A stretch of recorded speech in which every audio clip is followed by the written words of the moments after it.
La Jeune Chambre internationale souhaite promouvoir l'alphabétisation chez les femmes du vivrier. Elle a donc organisé une rencontre qui a réuni plusieurs femmes de ce secteur. Nous en parlerons dans ce journal.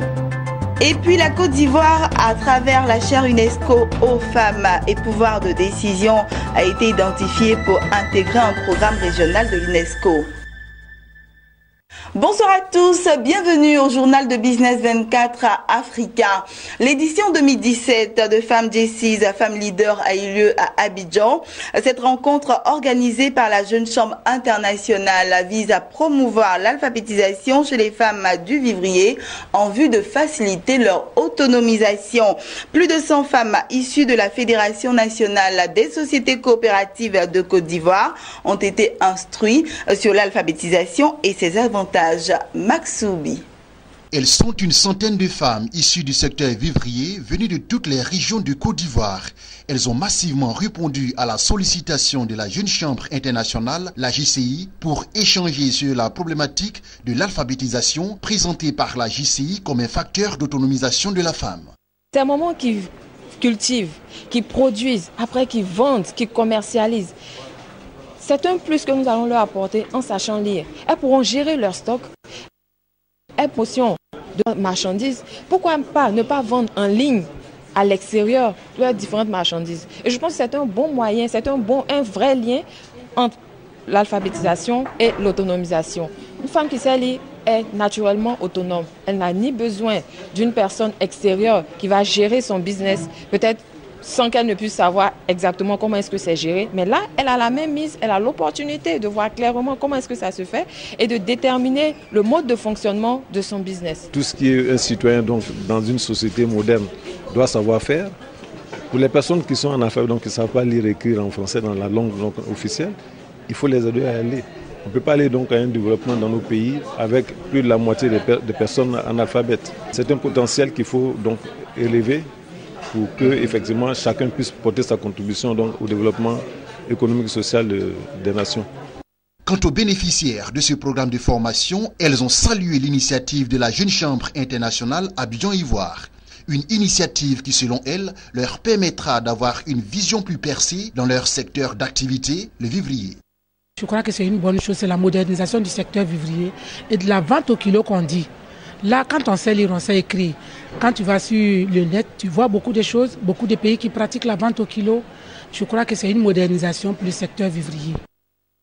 En marge de cette journée consacrée à l'alphabétisation chez les femmes du secteur vivrier, la FENASCOVICI, la Fédération nationale des sociétés coopératives du vivrier, a entrepris de récompenser les coopératives membres les plus méritantes.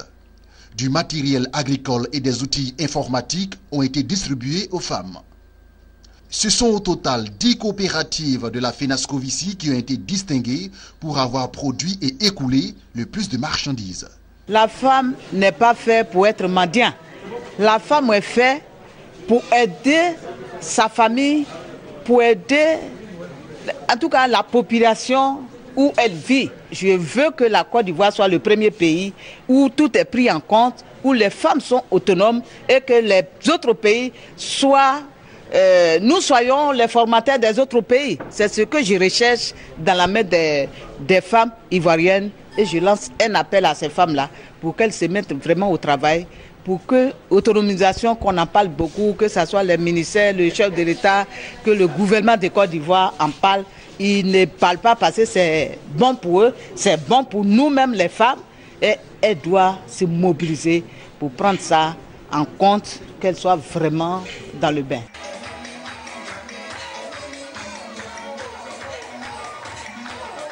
Les chaires scientifiques de l'UNESCO se sont réunies récemment à Genève, en Suisse, pour mener une réflexion collective en vue de booster leur contribution dans l'agenda 2030 relatif aux objectifs de développement durable. Plus de 500 participants d'Afrique, d'Amérique, d'Asie et d'Europe ont pris part à cette rencontre. Au regard de ces acquis majeurs sur la question du genre, la Côte d'Ivoire, à travers la chaire UNESCO aux femmes et pouvoirs de décision, a été identifié pour intégrer le programme régional de l'UNESCO. Un récit de Lawani Babatunde. Le monde salue les efforts de la Côte d'Ivoire en faveur du genre. Au cours de cette réunion des chaires scientifiques de l'UNESCO à Genève en Suisse, la chaire UNESCO aux femmes et pouvoir de décision a été identifiée pour intégrer un programme régional de l'UNESCO. Cela après un partage d'expériences sur ces actions de promotion de la gente féminine en Côte d'Ivoire. La dernière en date, l'institution d'un compédium de compétences féminines pour réduire les inégalités entre les sexes dans la gouvernance nationale et locale ainsi que dans la gestion publique et privée. Il y a 200 chaires qui travaillent dans le domaine des sciences au niveau de l'UNESCO, dont la chaire UNESCO aux femmes et pouvoirs de décision. C'est pour cela que nous avons eu la chance de représenter la Côte d'Ivoire à cette grande tribune de scientifiques avec des hommes qui ont de l'expérience dans tous les domaines scientifiques. Nous avons beaucoup insisté, nous, sur la question du genre, qui est une approche importante pour le développement. On a demandé à ce que le genre, qui est une approche de réduction des inégalités entre les sexes, soit prise en compte dans tous les domaines d'activité, dans tous les domaines scientifiques, si nous devons avoir des résultats durables en vue d'atteindre les objectifs de développement durable.